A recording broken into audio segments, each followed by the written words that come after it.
Well, it's pretty common for coaches to hand out nicknames to their players, but what about for a player to give his coach one? His head coach.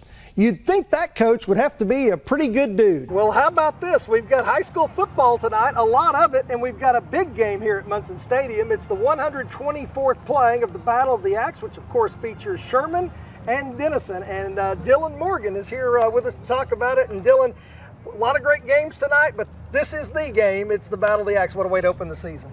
Big 12 Media Days is in the books. Hello, everyone. David Reed, Dylan Morgan with you here in Arlington. What a day we had today. 4 teams of local interest, starting with the Texas Longhorns and the Oklahoma Sooners, and a lot to talk about there, Dylan. The Ardmore Tigers rolled into the state semifinals, playing some of their best basketball of the year, coming off a huge upset in the quarterfinals when they beat the defending state champs and the number 2 ranked team in the state.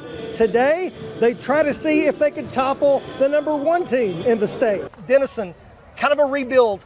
A lot of names we don't know yet taking over this team, and they're going to be expected to be pretty good here against their Battle of the X rivals right away. It's Big 12 Football Media Days. Today we have the Oklahoma State Cowboys, the Baylor Bears, and the new commissioner coming up. Well, the Big 12 has a new commissioner as well. Brett Yormark made his opening remarks today, and from the sounds of it, he is ready for anything that's put on the table when it comes to conference realignment. The Women's All-Pro Tour makes its second stop in the area this week. They were in Anna a couple of weeks ago. This week they're in Paris, and so is a local golfer that just turned pro.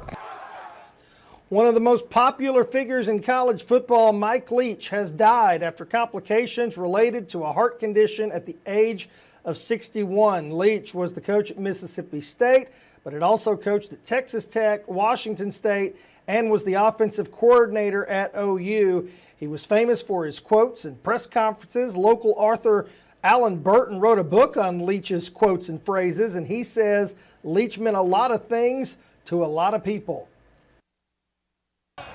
Yeah, it is the opening night of high school football. We've got games all over Texoma, but here at Munson Stadium, we've got a really big game. It's the Sherman Bearcats in town to take on the Denison Yellow Jackets, and we have a cast of characters with us here today. Yes, and we do. Appreciate you guys every year. Lynn Burkhead, the voice of the Denison Yellow Jackets, Jay Lindley, the voice of the Sherman Bearcats, and of course our own Hunter Smith. David, I don't know about you, but I'm feeling a little under the weather.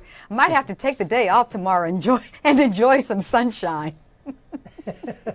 Yeah, it looks pretty good, that's for sure. You know, I'm thinking TCU took their day off yesterday. But, Whoa! Now, your award-winning local sports coverage. Here's David Reed. The high school football playoffs roll into round 2, and for the Gunner Tigers, it's actually their first postseason game after receiving a forfeit in the opening round. Gunner takes on Jacksboro in the Battle of the Tigers down in Grapevine. Gunner on offense first. Ethan Sloan gets the carry, finds the hole, and he is gone into the end zone for the first score of the game, 7-0 Gunner. Jacksboro with it now. Lando Belcher fires out, but Sloan is there for the interception. He adds a nice little return here to set the offense up in the red zone. Few plays later, Gunner out of the Wildcat. Ivy Hellman takes it in, and Gunner up by 14. Jacksboro back on the move again. Belcher drops back, scrambles, then throws up a prayer, but this one will be picked off by Cannon Limburg. Nice play there for that Gunner defense. That would set up a field goal for the Tigers. 17-0 Gunner now as Walker Overman drops back, scrambles, and then turns on the Jets. He is gone for the touchdown, and Gunner rolls on to round 3, 48-7. The Bells Panthers head to Springtown where they will play Comanche in round 2. First quarter, Jacob Aaron gives to Brock Baker. He finds the end zone. A little later, Comanche's Layden Welch drops back and heaves it downfield, but Jacob Aaron makes the leaping grab for the interception, and then the nice return afterwards. Big play for that Bells defense. Panthers cash in Brock Baker again for the second touchdown of the night. Panthers in control. Early second quarter, Aaron gives it to Grady Waldrop. It's another Bells touchdown, and the Panthers are rolling on to round 3, 50-25. The Pottsboro Cardinals play their second round game against Whitney. Pottsboro defense making a play here. Xavier Bennett tips the pass. Andrew Chapman gets the interception. A nice play by that Pottsboro D. Then here comes the offense. Major McBride gets the carry on the sweep on the near sideline. He has lots of room over here. Big pickup for the first down. Then McBride cashes in, takes it in for the touchdown. Pottsboro with the lead. A little bit later, they take to the air. Halen Flanagan steps up in the pocket and delivers a strike to Jude Bentley. Pottsboro wins this one 62-49. Callisburg and Palmer meet up in the second round down at Birdville ISD Stadium. Opening kickoff, Palmer receives. Drew Powell puts on the thrusters, takes it to the house for the touchdown. Not an ideal start for the Callisburg Wildcats. Next possession, Callisburg quarterback Colton Montgomery decides to take it himself, carries a couple of defenders with him for a nice first down pickup. Then Montgomery drops back and throws to his reliable target. Colton Simpson takes it for the touchdown, but Palmer gets the win in this one, 49-13. The Gunner volleyball team taking on Columbus in the state semifinals. First set, Lady Tigers on the attack. Breely Malden sets her sister Rayanna Malden. That's how you do it. Same set now. Breely over to Madison Smith. She punches it right through the defense for another Lady Tiger point. They win that set. Then in the second set, Gunner begins to really take control. Malden to Smith for the score, and the team says, let's keep this going, and that's what they do into the third. Game point, Chloe Johnson and Miranda Putnicki put up a wall at the net, and that is it. Gunner wins in 3. They are moving on to the state championship game on Saturday. They know the plan at this point. And I definitely feel like today they were fully focused on the team that was right in front of them. They knew exactly how to take them out of what they wanted to do, how to slow them down.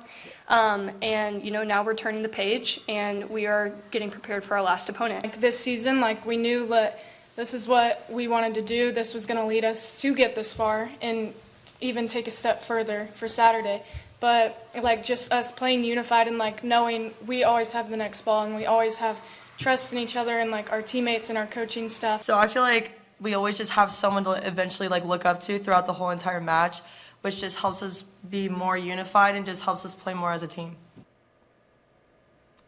Signing day in Tishomingo. Cheyenne Wood will play her college softball at Oklahoma State. Wood has been a huge part of some great Tishomingo teams, including a pair of state championships. Now she will play for one of the premier programs in the country in Stillwater.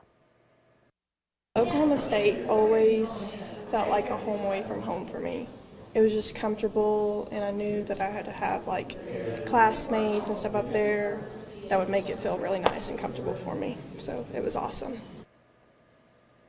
Signing day at Boswell High School for baseball standout Camden Edge. He's headed to NOC Tonkawa to play his college baseball. He's been a good one for the Scorpions, and he's excited to take the next step. Feels great. It's always been part of the dream, and just playing at the next level with a bunch of good guys and a great coaching staff. It was a triple signing day at Calera for the Bulldogs baseball program. Jeffrey Sweeney is headed to NOC Tonkawa to play at the next level. Joining him, his teammate Colt Weaver, who signed there as well. And they get Knockney Anna as well. All three guys excited to stay teammates. It's kind of a surreal moment. I've dreamed about it for a long time now, and it's just finally happening. It feels amazing. It's all I've ever dreamed about. It's what I've worked for years, and it's like a dream come true. Playing along with my teammates, both my coaches pushed me to the best, and get to play college baseball.